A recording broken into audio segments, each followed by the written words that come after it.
The autumn rain drummed against the windshield of the faded red Honda Civic as Tyler Mitchell navigated through the winding streets of Millbrook Heights. At 24, Tyler had been delivering pizzas for Romanos for nearly 3 years, working nights to put himself through community college. The dashboard clock glowed 9:47 p.m. as he squinted through the darkness, searching for house number 1247 Oakwood Drive. This wasn't his usual territory, but dispatch had specifically requested him for this delivery, claiming the customer had asked for their most reliable driver. The GPS on his phone flickered intermittently as he drove deeper into the upscale neighborhood, where sprawling properties sat behind wrought iron gates and towering oak trees. Tyler had always felt slightly uncomfortable in this part of town, where the houses cost more than he'd make in 10 lifetimes. But money was money, and the tip from wealthy customers usually made these distant deliveries worthwhile.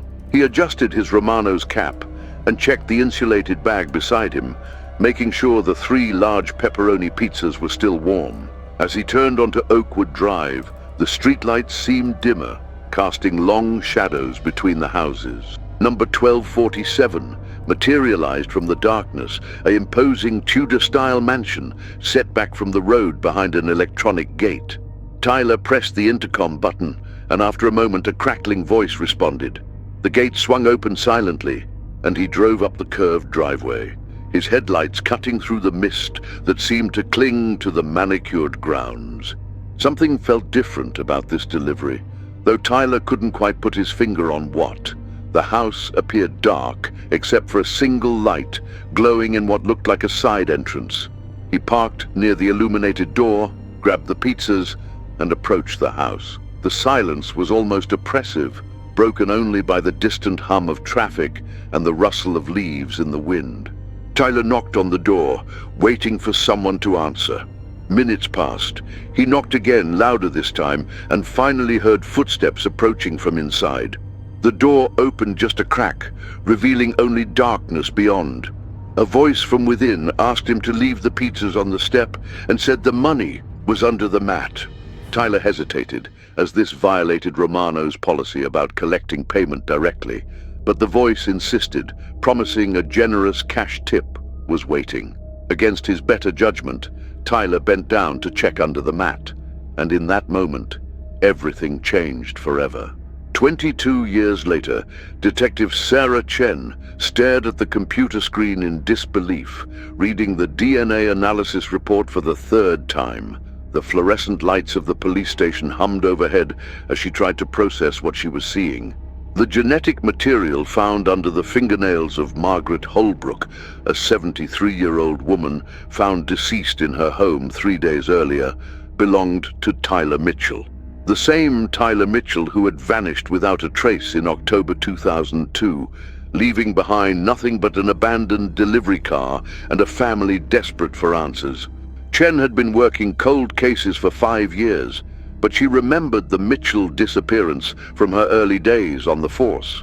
Tyler's mother, Patricia Mitchell, had called the station every week for nearly a decade, pleading for updates that never came. The case had gone cold quickly, with no witnesses, no suspects, and no physical evidence beyond Tyler's abandoned Honda found in a Walmart parking lot 15 miles from his last known location.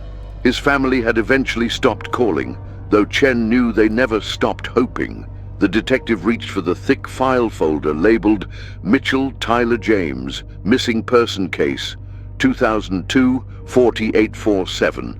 As she opened it, Tyler's academy graduation photo stared back at her. He had kind eyes and an easy smile, the face of someone who probably never expected to become the center of a mystery that would baffle investigators for over 2 decades. Chen flipped through witness statements, search reports, and evidence photos, all documenting the extensive investigation that had ultimately led nowhere. Tyler had simply vanished into the October night, as if he had never existed at all. But now, impossibly, his DNA had surfaced at a crime scene.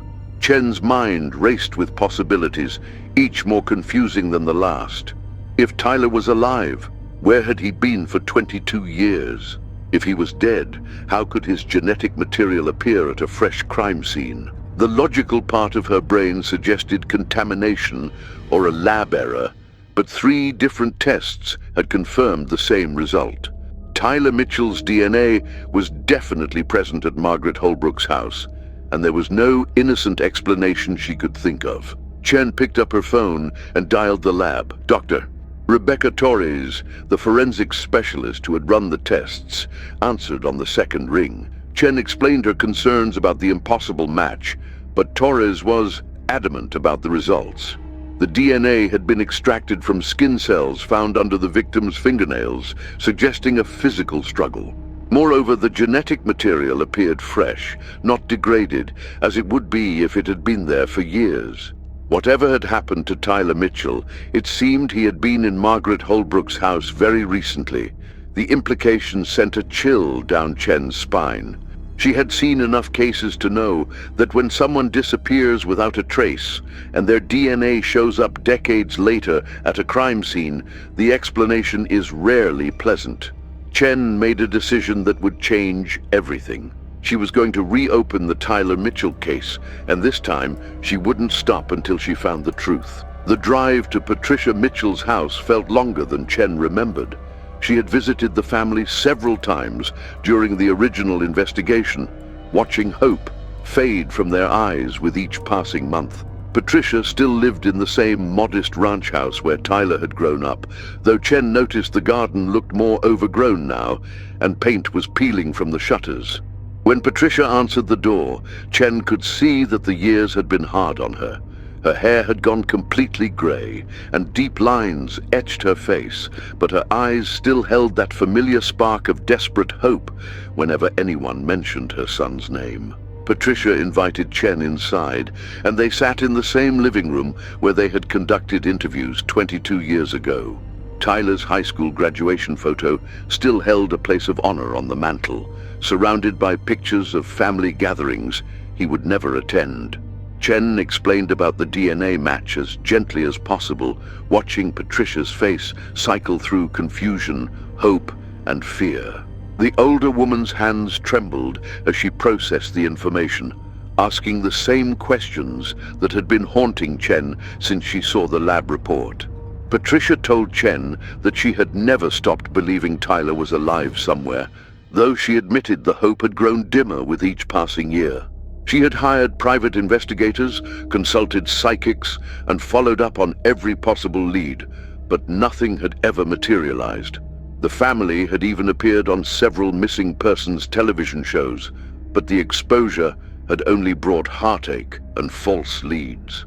Patricia's voice broke as she described the toll Tyler's disappearance had taken on the family. Her husband had died 5 years ago, never knowing what happened to his son, and Tyler's sister had moved across the country, unable to bear the constant reminders of her missing brother. Chen asked Patricia if she remembered anything unusual about the night Tyler disappeared, any detail that might have seemed insignificant at the time. Patricia wiped her eyes and thought for a moment before mentioning something she had never told the police. The day before Tyler vanished, he had received a phone call that seemed to upset him. She had heard him arguing with someone, though she couldn't make out the words. When she asked him about it later, Tyler had brushed off her concerns, saying it was just work-related stress. Patricia regretted not pressing him for more information, wondering if that phone call might have been connected to his disappearance. As Chen left Patricia's house, she felt the weight of renewed responsibility. This wasn't just a cold case anymore. It was an active investigation with fresh evidence and a grieving mother who deserved answers. Chen drove back to the station with a new sense of purpose, knowing that somewhere in the maze of facts and evidence lay the truth about Tyler Mitchell's fate. The breakthrough came when Chen decided to dig deeper into Margaret Holbrook's background. The elderly woman had lived alone in a Victorian house on Elm Street for over 30 years, known in the neighborhood as a quiet, somewhat reclusive widow who rarely had visitors. She had been found by her neighbor when she failed to collect her mail for several days. The initial investigation had suggested a burglary gone wrong, as several items appeared to be missing from the house, but the presence of Tyler's DNA changed everything. Chen visited Margaret's house, now sealed with police tape and standing empty. As she walked through the rooms, she tried to imagine what had happened in those final moments. The struggle had clearly taken place in the living room, where furniture was overturned and personal items scattered across the floor. But something bothered Chen about the scene. For a burglary, it seemed almost too chaotic, as if someone had been searching for something specific rather than grabbing obvious valuables. In Margaret's bedroom, Chen found something the initial investigation had overlooked. Hidden behind a false panel in the closet was a small metal box containing documents that made Chen's blood run cold. The papers detailed a financial arrangement spanning more than 20 years, involving monthly payments to an offshore account and references to maintaining the arrangement and ensuring continued cooperation. The documents were signed with initials that could belong to anyone, but the dates started just weeks after Tyler's disappearance and continued until Margaret's death. The most disturbing discovery was a photograph tucked between the financial documents. It showed Tyler Mitchell, but not as the young man who had vanished in 2002. This Tyler looked older, his face bearing the wear of years and hardship, his eyes holding a haunted expression that spoke of unimaginable experiences. He was standing in what appeared to be a basement or underground room, and though the photo quality was poor, Chen could see that his hands appeared to be restrained. On the back of the photograph, someone had written a date from just 6 months ago. Chen's hands trembled as she processed the implications. Tyler Mitchell had been alive, possibly held captive for over 2 decades, and Margaret Holbrook had been involved in whatever had happened to him. The monthly payments suggested some kind of long-term arrangement. Perhaps Margaret had been paid to keep quiet about Tyler's location or condition. But something had clearly gone wrong recently, leading to the confrontation that had resulted in Margaret's death and Tyler's DNA under her fingernails. The investigation took a dark turn when Chen discovered that Margaret Holbrook hadn't been living off her late husband's pension, as everyone believed. Bank records showed consistent deposits from an untraceable source, always in cash, always on the same date each month. The amounts were substantial enough to maintain her comfortable lifestyle, but not so large as to attract attention from tax authorities or neighbors. It painted a picture of someone being paid for their silence, a conspiracy that had been operating in plain sight for over 20 years. Chen realized she needed help with this case. She contacted the FBI's Missing Persons Unit and arranged to meet with Agent Michael Hartley, a specialist in long-term abduction cases. Hartley's expression grew increasingly grim as Chen laid out the evidence. He explained that cases like this, where victims are held for extended periods, often involve sophisticated criminal organizations with the resources and patience to maintain such operations. The fact that Tyler's DNA had appeared at the scene suggested that whatever arrangement had kept him hidden for 2 decades had finally collapsed. Agent Hartley brought resources that the local police department couldn't match. Within hours, they had traced the offshore account that had been paying Margaret to a shell company registered in the Cayman Islands. The company had been dissolved just days after Margaret's death, but not before transferring its remaining assets to another account that disappeared into the labyrinth of international banking. Someone was covering their tracks, and they were doing it professionally. The case exploded into national headlines when news of Tyler's DNA discovery leaked to the media. Patricia Mitchell found herself once again thrust into the spotlight, fielding calls from reporters and television producers who wanted to tell Tyler's story, but this time felt different. Instead of the desperate pleas for information that had characterized the early years after Tyler's disappearance, there was now concrete evidence that he had been alive recently. The question was no longer if they would find Tyler, but whether they would find him in time. Chen worked around the clock, following every lead and examining every piece of evidence with fresh eyes. She discovered that the house where Tyler had made his last delivery in 2002 had been sold multiple times since then, each transaction involving cash purchases and quick resales that suggested money laundering. The property had eventually been demolished and replaced with a modern subdivision, erasing any physical evidence that might have remained from that October night 22 years ago. But the investigation had generated new leads. Several people came forward with information they had been too afraid to share in 2002. A former employee of Romano's Pizza remembered seeing Tyler's delivery van being followed by a dark sedan on the night he disappeared. A neighbor of the Oakwood Drive property recalled seeing unusual activity at the house around the time of Tyler's disappearance, including late-night visitors and the sound of construction work. These witnesses had been too frightened to speak up originally, but the passage of time and the promise of police protection had finally loosened their tongues. The pieces of the puzzle were coming together, revealing a picture more horrifying than anyone had imagined. Tyler Mitchell hadn't simply been murdered on that October night in 2002. He had been taken, held captive for over 20 years, and forced into some kind of arrangement that had required Margaret Holbrook's silence and cooperation. The recent confrontation that had led to Margaret's death suggested that Tyler had finally found an opportunity to escape or fight back, but his current whereabouts remained a terrifying mystery. As Chen stood in the police station at midnight, surrounded by evidence boards covered in photographs, timelines, and witness statements, she made a silent promise to Tyler Mitchell and his family.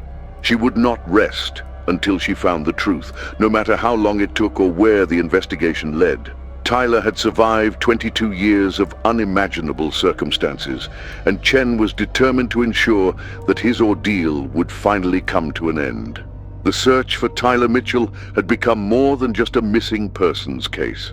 It had become a race against time to save a man who had already endured far more than anyone should have to bear. In the darkness of that October night in 2002, Tyler Mitchell had vanished from the world he knew. Now, 22 years later, the world was finally ready to find him and bring him home. The question that haunted everyone involved was simple, yet terrifying.